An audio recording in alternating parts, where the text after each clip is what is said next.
أعوذ بالله من الشيطان اللعين الرجيم. بسم الله الرحمن الرحيم. إن الله وملائكته يصلون على النبي يا أيها الذين آمنوا صلوا عليه وسلموا تسليما. اللهم صل على محمد وآل محمد وعجل فرجهم. ناظرین کی خدمت میں مولوی عباس علی خوئی کا سلام. الحمدللہ، جیسے کہ آپ جانتے ہیں ہمارا یہ چینل تربیت اولاد کے حوالے سے جو مسلسل الحمدللہ تقریباً 1 سال سے چل رہا ہے، بیچ میں محرم اور سفر کی مصروفیتوں کی وجہ سے یہ تھوڑا سا تھم سا گیا تھا. پھر الحمدللہ ہم نے اس کو جاری رکھا ہے، اور یہ بیسیکلی بچوں کے لیے ہے تاکہ بچوں تک دینی نالج جو ہے پہنچ جائے. کیونکہ اس معاشرے میں، اس دنیا میں جو میڈیا نے جس طرح سے لوگوں کو بھٹکانا شروع کیا ہے، اس میں ایک ہی کام ہو سکتا ہے، وہ ہے خوف خدا اور مذہب اور عقائد سے محبت. تو یہ چیز نالج کے ذریعے سے ہوتی ہے. جب نالج آ جاتا ہے تو پھر خود بخود انسان عمل کی طرف بڑھنے لگتا ہے. اور اسی ویژن کو اپنے ذہن میں رکھتے ہوئے ہم نے شروع میں جو ہے نا توحید، عدل، پھر اس کے بعد نبوت، قیامت وغیرہ، اور پھر فروع دین وغیرہ، اصول دین، فروع دین کے بعد پھر ہم نے قرآنی واقعات یعنی انبیاء کے حوالے سے جو ان کے زندگی کے حالات ہیں وہ آپ کے سامنے ہم نے پیش کیے. اور ہر نبی کی جو ہسٹری ہے اس سے ہمیں کچھ نہ کچھ حاصل ہوتا ہے. ابھی جو سلسلہ چل رہا تھا جناب یوسف کے حوالے سے، یوسف کے حوالے سے ہمیں چند چیزیں ملتی ہیں. سب سے پہلی بات تو یہ ہے کہ حسد کی وجہ سے کس طرح بھائیوں نے مل کے جناب یوسف کا نقصان کرنا چاہا. دنیا سوچتی ہے کہ یہ دنیا جو ہے، لوگ سمجھتے ہیں کہ دنیا یہ حسد کی جگہ ہے، دنیا جو ہے عشرت کی جگہ ہے، شوق کی جگہ ہے. لیکن اہل بیت اطہار کی نگاہ میں دنیا کیا ہے، یہ میں نے گزشتہ تقریر میں، گزشتہ درس میں بھی بتایا تھا کہ مولا متقیان نے کیا کہا تھا. انہی کا ایک اور جملہ اسی سلسلے میں مولا فرماتے ہیں کہ دنیا کو برا نہ سمجھو، الدنیا مسجد الاولیاء اللہ. دنیا جو ہے اولیاء خدا کے لیے سجدہ کی جگہ ہے. مسجد سجدے سے بنا ہے، سجدے کی جگہ ہے. پھر کہا مصلی للملائکۃ اللہ، اور ملائکہ کے لیے نماز پڑھنے کی جگہ ہے. تو جناب علی دنیا جو ہے، پھر مولا کہتے ہیں تجارت کی جگہ ہے، وحی کے نازل ہونے کی جگہ ہے.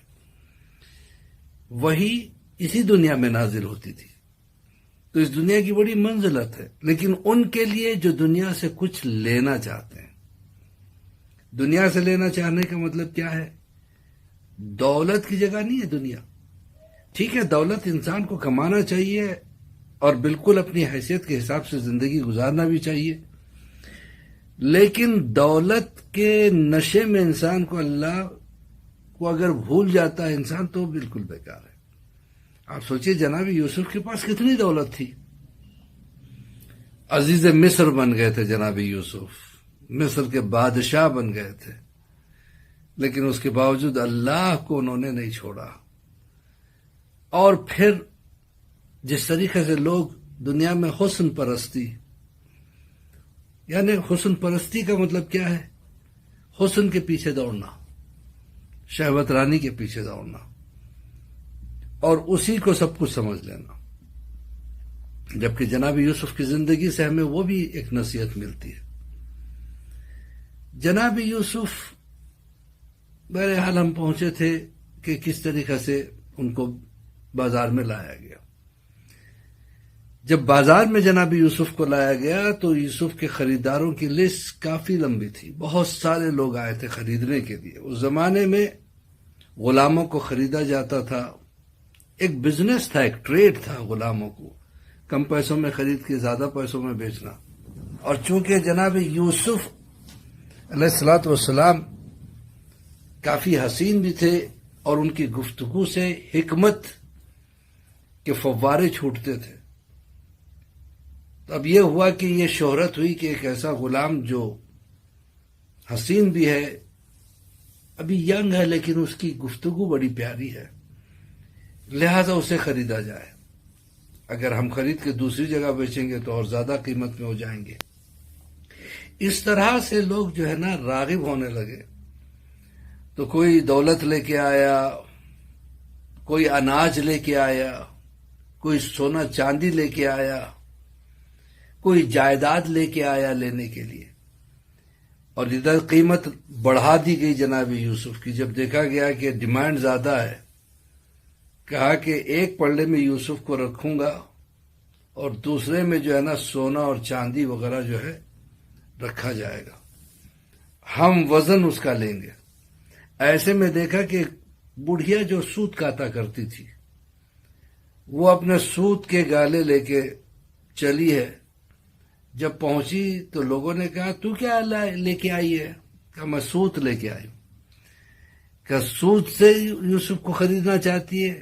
جبکہ جناب یوسف کے خریدار بڑے بڑے امیر، بڑے بڑے بزنس مین اور کہاں کہاں کے جو ہے نا وزیر، منسٹرز سب آئے ہوئے ہیں، اور تو سب اپنی دولت لے کے آئے، تو کیا لے کے آئی ہے؟ کہ میں یہ سوت لے کے آئی ہوں۔ کیا تو سمجھتی ہے کہ سوت سے خرید لے گی یوسف کو؟ لوگ ہنسنے لگے، کہنے لگی میں جانتی ہوں نہیں خرید پاؤں گی، لیکن اتنا جانتی ہوں کہ جب قیامت میں یوسف کے خریداروں کی لسٹ بنائی جائے گی تو اس میں میرا نام آ جائے گا۔ عزیزان محترم، ہم بھی جانتے ہیں کہ ہم اہل بیت کا ذکر نہیں کر سکتے، ہم مذہب کی تبلیغ کرنے کی ہماری حیثیت نہیں ہے، ہم اسلام کے بارے میں کیا گفتگو کریں جبکہ ہمارے پاس نالج لمیٹڈ ہے، اور اس خدا کی ہم کیا تعریف کریں جس کی کوئی حد نہیں ہے، اور ہمارے علم کی حد ہے، ہم محدود ہیں، لیکن اس لیے کرتے ہیں تاکہ قیامت میں جو ذکر خدا کرنے والوں کا جب حساب کیا جائے گا کہ کتنے ہیں تو اس میں ہمارا نام آ جائے۔ تو عزیزان محترم، جناب یوسف کے لیے اتنی دولت رکھنے کے باوجود جناب یوسف کا پلڑا جو ہے نا بھاری تھا اور دولت کا پلڑا ہلکا تھا۔ لوگوں نے کہا کہ کیسے خریدا جائے؟ تو جب یوسف سے پوچھا گیا کہ آخر کیا کیا جائے تو جناب یوسف نے کہا کہ تم اللہ کے ایک نبی کو دولت سے خریدنا چاہتے ہو؟ یہ کبھی ممکن نہیں ہے۔ پتا چلا اللہ والوں کو دولت سے خریدا نہیں جا سکتا۔ کیا پھر کیا کیا جائے؟ کیا ایک کوئی چیز کا کاغذ اور قلم لاؤ، اب اس کے اوپر کچھ لکھ کے کہا کہ اب اس کو دوسرے پلڑے میں مخالف پلڑا جو ہے اس میں ڈال دو۔ ڈال دیا گیا تو ہم پلہ ہو گئے۔ تو پتا چلا کہ یہ کیا لکھا آپ نے؟ تو کہا میں نے بسم اللہ الرحمن الرحیم لکھا۔ تو پتا چلا کہ بسم اللہ الرحمن الرحیم کا وزن وہ ہے کہ جس پہ یوسف ہم پلہ ہو جائیں۔ تو آپ سوچیں کہ جب بسم اللہ کا ہم پلہ جو ہوتا ہے اسے یوسف کہتے ہیں، اور جو بائے بسم اللہ کا نقطہ ہوتا ہے اسے علی ابن ابی طالب علیہ الصلوۃ والسلام کہتے ہیں۔ اسی کے ساتھ آج کے ہم اس درس کو روکتے ہیں۔ دعا گوئیں کہ پروردگار ہماری اس نوکری کو قبول کرے، ہمارے ذکر کو قبول کرے، اور آپ حضرات اس کو آگے بڑھائیں تاکہ جو ہے نا لوگوں کو جو ہے نا اس چھوٹی چھوٹی چیزوں کا جو ہے علم مل سکے، خاص کر بچوں کے لیے۔ میں نے کہا ہے میں بڑوں کی بات نہیں کر رہا ہوں، بچوں کی بات کر رہا ہوں، اور اس میں آپ بھی شریک ہو جائیں، اور یہ جب بھی دنیا میں کوئی سنتا رہے گا آپ کو اس کا ثواب ملے گا، اسے کہتے ہیں ثواب جاریہ۔ بہرحال پروردگار ہمیں امام زمانہ کے چاہنے والوں میں شمار کرے اور امام کے ظہور میں تعجیل عطا کرے۔ الحمدللہ رب العالمین۔ اسی کے ساتھ خدا حافظ، فی امان اللہ۔ انشاءاللہ اگلے درس میں ملتے ہیں۔